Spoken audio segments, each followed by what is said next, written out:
Welcome to the HE Product Overview. In this training, we will be going over our safety precautions that must be adhered to while working with our equipment, the electrical system of the HE, including the electrical requirements and the power flow through the unit. We will also be going over the HE drive system, which includes the brake engine, steps, and chains. We will then do a recap to the points we covered. When working on site, it's very important that we keep safety in mind. Not just our safety, but also the safety of those around us. The biggest thing is being mindful of our surroundings. Keep your head on a swivel and know what's going on around you, who's doing what, and where. We generally work while customers are in the building using the machines. You know what you're doing, they don't. Make sure that your work area is kept tidy and picked up. A socket rolling on the ground is a huge trip hazard. If you set down a tool, set it down on the machine that you're working on or in your bag. We've all done it. We're taking something apart and a screw slips through our fingers and falls somewhere. You need to find these wayward screws. If someone steps on one, it could hurt really bad, or worse, they could be seriously injured. Lift with your legs, not your back. Our equipment is designed to be tough and heavy. If you lift with your back, you're going to hurt yourself. If something is too heavy, it is okay to ask for help. As our machines have lots of moving parts, we need to be careful working with them. Don't wear loose clothing. It can get caught in the chains and gears and pull you in. Short sleeve shirts are best, but if you're wearing long sleeves, make sure the cuffs don't hang from your wrists. Never wear a necktie. If it gets caught in a machine, it can turn into a noose. Leave the jewelry in your vehicle or at home, even rings. A bracelet can turn into a saw blade, and a ring can take off your finger. Long hair can be a hazard. If it's caught in something, you can be seriously injured. If you don't need the part to move to do your job, secure them. When working with the alternator belt, or drive chain especially, zip tie the step chains to the frame to ensure they don't move on you while you're working with the machine. Always unplug the unit when you can and then wait 5 minutes. A lot of our boards have capacitors on them which store power. So even when the unit is unplugged, the system is energized until it dissipates.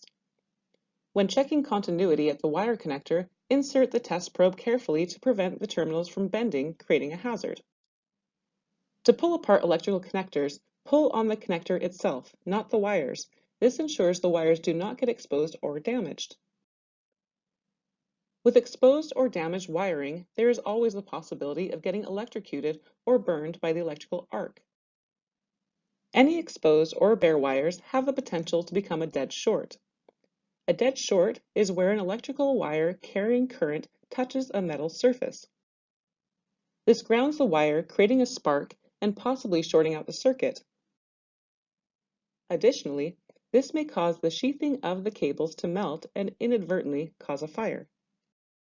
The 8G uses a standard 110 or 220 volt AC outlet at either 50 or 60 Hz, depending on the country you're in.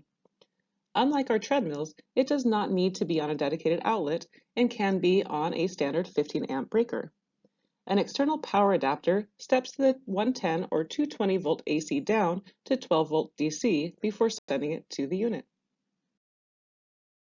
We started talking about how power flows through the 8G when we talked about the breaker, wall power, and power adapter that it needs. Now we're going to talk about where it goes once it gets into the unit. It enters the unit at the power inlet where it is split. 12 volt DC goes up the unit and through the mast for auxiliary power for a PVS or embedded console. Also from the power input, 12 volt DC goes to an EMI filter that cleans the excess noise off the signal. From there, it heads to the lower control board. The lower control board takes that power and distributes it. It sends 9 volt DC up the mast to power the console.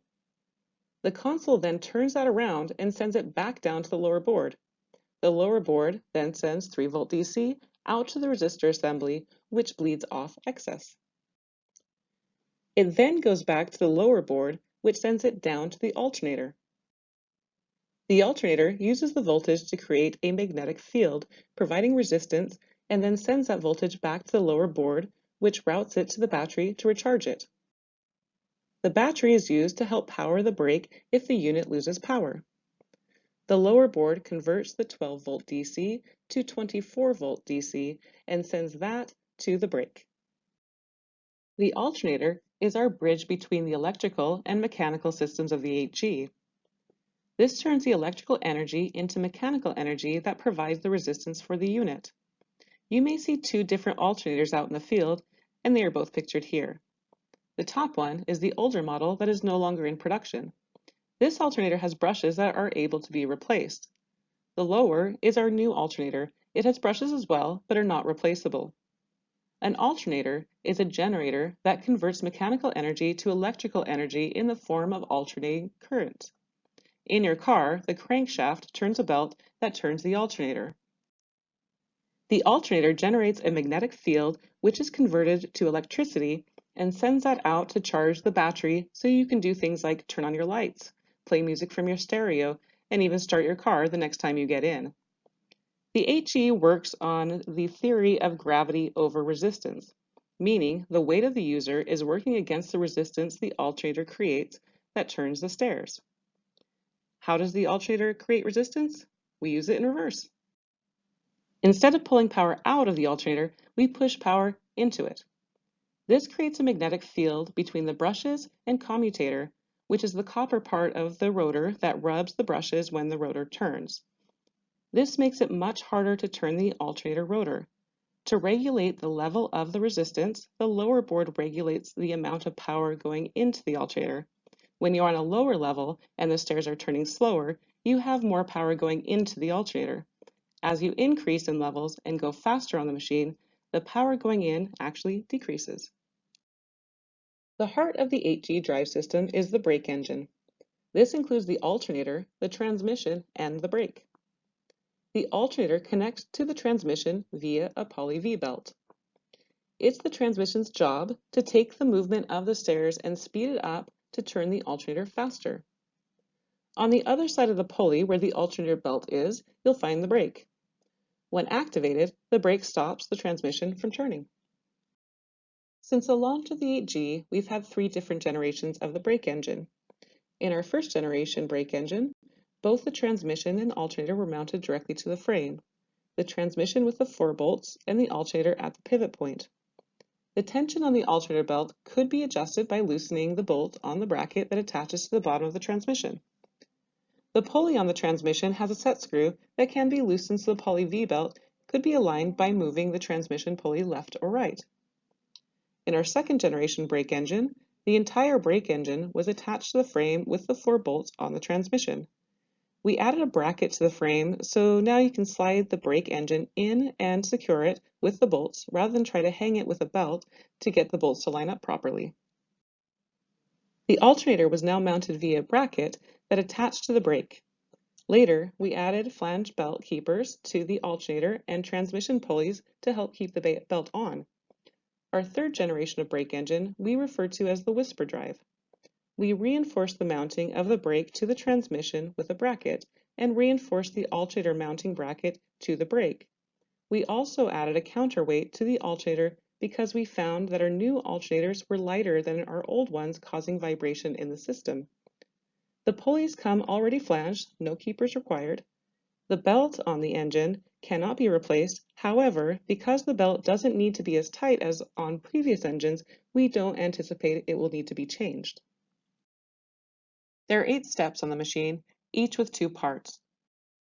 There is a plastic treaded step top and a branded plastic step riser. These are each held together by 8 step shafts and 8 pivot shafts. The pivot shaft connects the outer portion of the stairs and consists of metal shafts that create a hinge and a snap ring on either side to hold it in place. The step shafts have more hardware. They go through the inner joint of the stair riser assembly.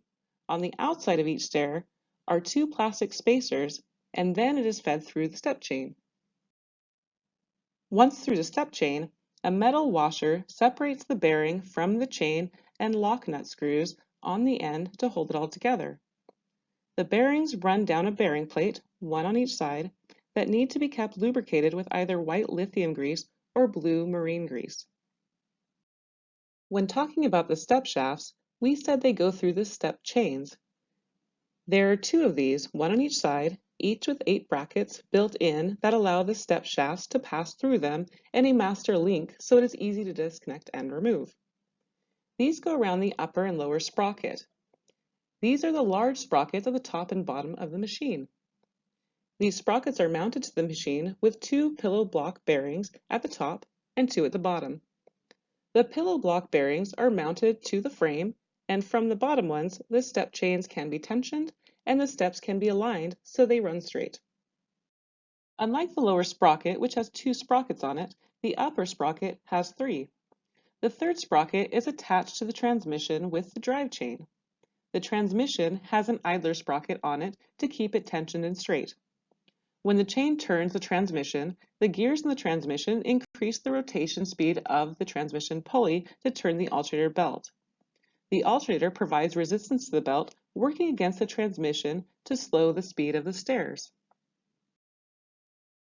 In this unit, we went over the power and electrical systems of the 8G step mill. We started with safety and discussed general site safety, including being aware of your surroundings, proper lifting, and keeping the area clean to avoid trip hazards. In mechanical safety, we talked about proper dress and ensuring that moving parts were secured when they weren't needed. With electrical safety, we talked about unplugging the unit and ensuring power was completely dissipated, how to disconnect wiring, being careful with probes, and inspecting wires. We then went over electrical system and covered power requirements and how power flows through the system. We then talked about the alternator, what it is, how it works, and how we use it in our machines. When we covered the drive system, we talked about the brake engine, what it consists of, and the 3 generations. We then talked about the steps and step chains and how they connect to the brake engine.